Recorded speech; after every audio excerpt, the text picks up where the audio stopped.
open this book. I'm frightened, Master. And prepare to sink your teeth into Full Moon's latest entry into Gothic horror.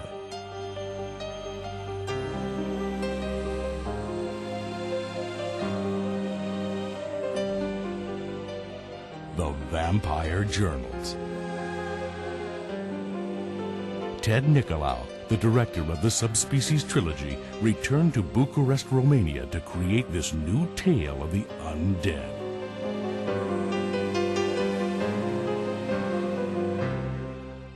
Charlie came to me and proposed doing a vampire movie that dealt with a more sophisticated group of vampires, centered around a little gambling casino.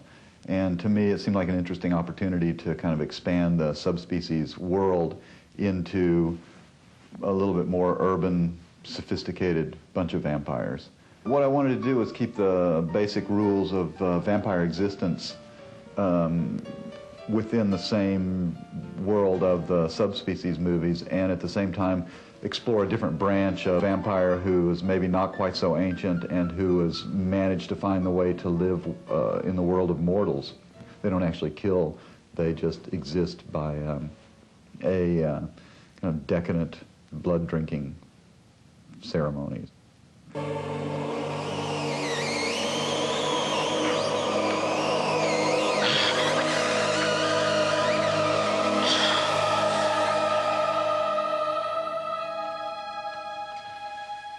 Join me, Dimitri. It's a shame to let her go to waste. The character played by Jonathan Morris, Ash, the vampire, is descended from Radu, and each vampire has their master, the one who created them, and lives dependent upon them, and at some point kind of gains enough vampire knowledge to live on their own. It was renovated in the 18th century by my predecessor and master, Radu of Transylvania. And so this vampire, Ash, at some point hundreds of years ago was the disciple of Radu, and now has managed to break off and live on his own. You are a stranger here. I am master of this city. At midnight tonight, walk through my door in peace. We read a lot of actors for each of the parts. We read a lot of actors for Zachary, and we were looking for somebody who had carried with them this kind of sense of doom and was kind of beautiful to look at, but also had a vibe to them that they had an ancient history that's very unhappy. We were really lucky when we found David Gunn. Suddenly it all just came together, and he kind of captured the feeling of this character better than anybody that we had seen. It also turned out very lucky for us. He had stage combat experience and a lot of classical training that was good because his dialogue had a certain kind of archaic quality to it. I come from many countries. Oh, really? How's that? I travel the world. Doing what?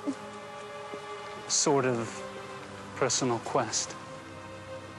David and I knew each other before this film, and he was in my acting class. And if you know David,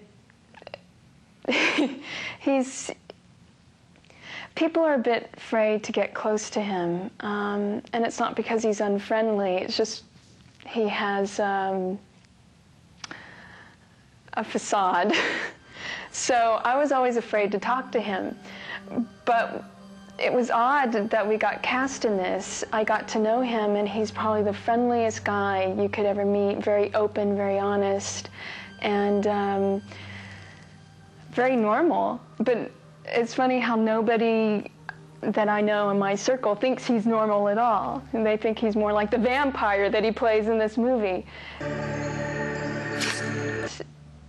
The guy has the strangest diet I mean, he basically lived on bread and Diet Coke while we were there, so maybe he really is a vampire, I don't know. Our lives are intertwined, Zachary. Drink blood with me.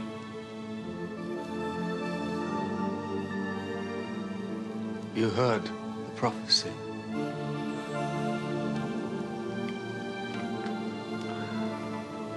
It is I who will prevail. For the character of Ash, we saw a lot of people here in Los Angeles and never quite found anybody who managed to have the qualities of cruelty, sophistication, ancient history, and intelligence that kind of blended together in a very smooth, decadent, and dead way. And so I went to London and saw about another 50 actors there for the part. And when Jonathan Morris walked in and read for me the first time, it was just immediately, this guy has everything we're looking for. I don't know if it's just with British actors, but it seems like they all can act. He's just a wonderful actor. He helped me with my stunts. He helped me with any questions I had, acting questions. He was wonderful in that way, and a funny guy. He's like a comedian. He's very funny, so he kept us laughing all the time. Alexander, remove your head from the bar and put on some evening clothes. He kind of brought the cast together in a way that he was a little older and a little more experienced on stage, and everybody kind of looked to him for some advice and guidance, and he managed to bring all of that to this character and did a wonderful job, I think.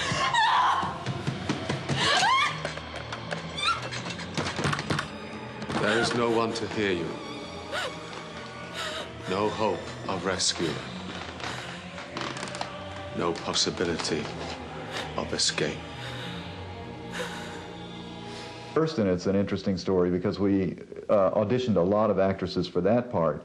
And at one point, Bob and Perry, our casting directors, brought in Kirsten just as an actress to help us in the readings to read opposite some of the guys that we were bringing in for the vampires.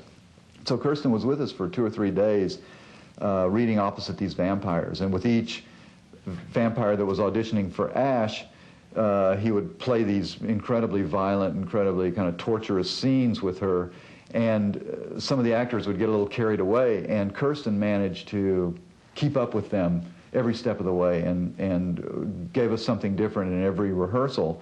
And even the guys that kind of, you know, got a little physical with her, she stayed in character. And at one point I just kind of looked over at her and went, you know, you are so good, maybe you should audition for this part and come in and read for the callbacks. And she did, and she was great, and she's got a real quality about her that's very ethereal and also very delicate, which was necessary for her character. Please, let me go. Your apprenticeship has just begun. What have you done to me? I've initiated you into the mysteries. It's funny, when I told people I was doing this movie, I found that there was a lot of interest in that area. People were fascinated by the fact that I was doing a vampire movie. I haven't done any specific research on vampires, and I really didn't do a lot for the movie.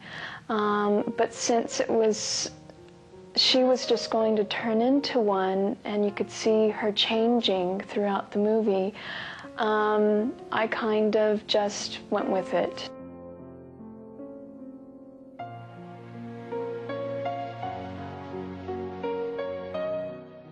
Working on this film was like my 7th collaboration with Adolfo Bartoli, the director of photography, and we spent a lot of time discussing a new kind of light that he would create for these vampires, a new way of lighting them that was a little bit classical in the way that he likes to work, but also kind of pushed the boundaries of where the light comes from and how the light plays on the surfaces of people. And also then we found some colors that Adolfo kind of felt were vampire colors, and there's a lot of gold and yellow light and very little kind of standard blue night light. And so I think the look of this film has the look of an old painting.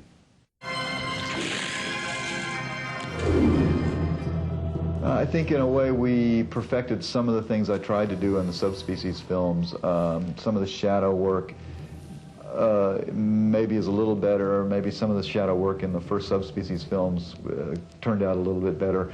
But I think something I tried to do in subspecies that didn't really work because computer technology hadn't quite evolved to that point was the feeling that when a vampire sleeps, his face kind of decays into kind of the way it would be given the number of years that it's been since he was mortal.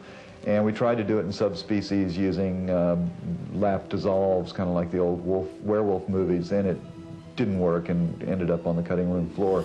In this film, we were able to utilize the computer and do it a few times for Ash when he falls into vampire sleep.